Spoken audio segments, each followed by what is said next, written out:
შემეცვალა სიგარეტი ვერ მიშოვე ეხეთეთი ხერი იმედი მევსგაზა ფული კიდევ ერთხელ მოობა დავიღარი ვერ ვიცი აღარ მინდა გლოვა აღარ ჯერა გამარჯვები სვები წამე ბუდა საქალამნა რომ გავაგებინოთ ყველას ერთი რომ სამართლოდ დაკავებული ადამიანები უნდა გამოუშვან ეს ერთი მთავარი ყველაზე მთავარი და ჩვენი არტისტი ანრო ჭიჭინაძე უნდა გამოვიდეს აუცილებლად და გამოუშვან და მეორე რაც ასევე მნიშვნელოვანია რომ მოვისმინოთ პრობლემები იმიტომ რომ როგორც ნახეთ დღესაც უმეტესობა გამოსვლელი იყო აქაური და გვაინტერესებდა სწორედ აქაური პრობლემები ძალიან დიდი მადლობა მათ რომ ამაზე ვილაპარაკეთ და ჩემთვის არის ძალიან გამიხარდა რომ მეუბნებოდნენ რომ 30 კაცი დაგხვდებათ მეტი არაო და ესეთ სტუმართმოყვარე ახალციხე ძალიან მიხარია მადლობა ყველას ვინც მოვიდა მართლა ვიცი რა გაიარეს ყველას ფოტოებს უღება და პოლიცია არ ვიცი ხვალ რა დაემართებათ ამ ადამიანებს მაგრამ დიდი მადლობა მხარდაჭერისთვის იმიტომ რომ თავარი არის რომ არ შეგვეშინდეს ჩემთვის ყველაზე მნიშვნელოვანი არის დღეს ინდივიდუალური ბრძოლა, რომელსაც ხედავ უამრავ ადამიანში.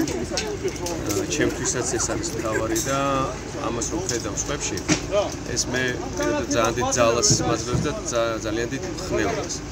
მთავარი რისთვისაც ჩვენ დავდივართ რეგიონებში, როგორც სცენაზე აღნიშნეთ, ეს არის სოლიდარობა. სოლიდარობა არის მთავარი იარაღი რა ჩვენს ხელში.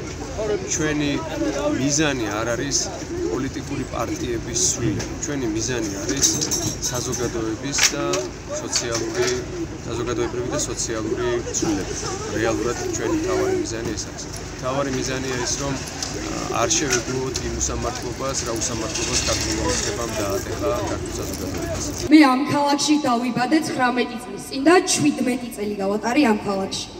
17 წელი გავატარე ბიძა ჩემთან ერთად, რომელმაც 23 წელი იმსახურა ჯარში. 23 წელი ემსახურა საკუთარ სამშობლოს. 2 ომი გამოიარა საკუთარი ქვეყნისთვის. 2 ომი იბრძოლა საკუთარი ქვეყნისთვის. ასევე ამ ქალაქში ვცხოვრობდი ბიძასთან ერთად, რომელიც 2008 წელს მოკლეს ოკუპანტებმა.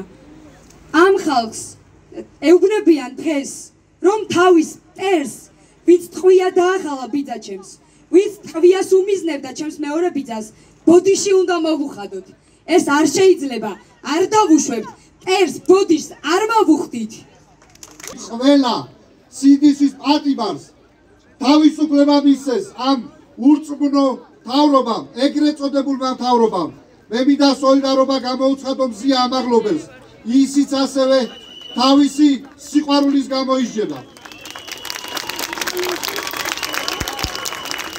მე მინდა გავიხსენო ერთი ახალგაზრდა, ვაჟკაცი მებრძოლი ბიჭი, დედულეთი ჩვენთან აქვს აქ ახალციხეში, არჩილ ტატუნაშვილი.